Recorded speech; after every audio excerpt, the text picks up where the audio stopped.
2022年最新动作大戏《灰影人》终于来了。这部号称史上最贵的网飞电影，由复仇者联盟系列导演罗素兄弟执导，光制作成本就高达2亿美元。不仅有惊心动魄的城市飙车和硬核震撼的枪战对决，更重要的是高司令和美队2大男神亲力出演，绝对是今年爽度最高的动作大片。话不多说，正片走起。故事开始于2003年佛罗里达的一处联邦监狱，中情局老唐找到了一个叫寇特的犯人，为了执行一些特殊任务，中情局决定打造一个叫塞拉的灰色组织。作为该组织的策划人，老唐一眼就看中了寇特的履历，希望他能成为塞拉组织的一员，为中情局效力。虽然这是一个没有身份的地下工作，但得知可以直接减刑出狱，寇特欣然接受了老唐的建议。一转眼20年过去，接受魔鬼训练的寇特成为了一名顶尖的地下特工，代号塞拉6号。这天他被派到曼谷执行一项刺杀任务，和他接头的是一个穿着花色西装的女特工。在简单交代任务后，女特工交给了寇特一把红色呲水枪，当然这并不是用于刺杀的武器，呲水枪只是一个房间的钥匙，真正的大家伙在这个房间里。这是一把可以通过传感器锁定目标的综合步枪，想要的我可以挂到小黄车上。拿到武器后，寇特收到了组织的最新指令，这里偷偷告诉大家一个表情包的彩蛋，现在只要在评论区输入发送拇指加鲜花，就能解锁一个全新的表情，解锁的表情在最后。下达命令的是一个叫麦克的男人，自从老唐退休后，麦克全权接手了塞拉。这次的刺杀目标是一个贩卖国家情报的叛国间谍，麦克命令寇特必须在今天交易完成前铲除目标。很快目标人物就出现了，寇特立刻端起枪锁定住了对方，可他却迟迟没有扣下扳机，因为在目标身边突然出现了一个男孩。寇特知道手里这把武器的威力有多大，但麦克却命令他立即开枪。他说在国家利益面前，一个孩子的性命微不足道，可是寇特还是不忍下手，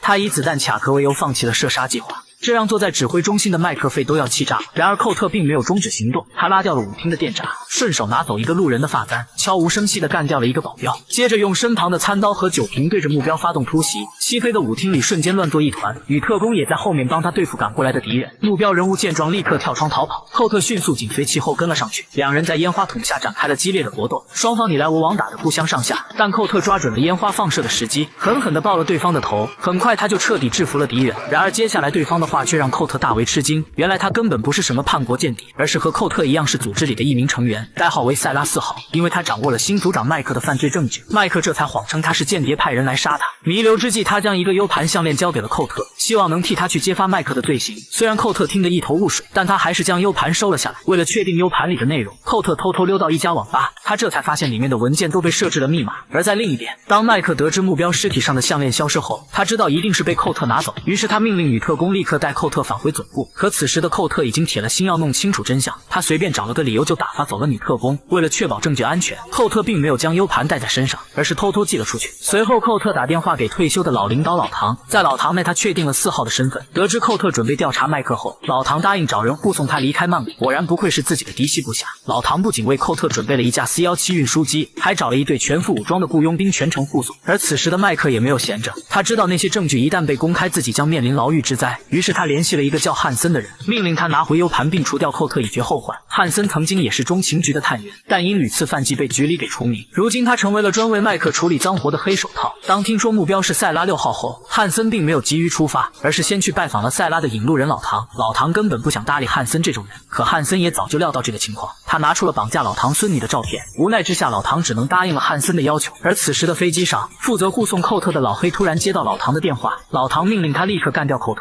这把老黑都听傻了，护送目标一下子变成了刺杀目标，这计划变得也太大了。但是没办法，他只能执行命令。而此时的寇特还在飞机上酣然入睡，老黑抽出匕首朝着他一步步走了过去。然而这时意想不到的事发生了。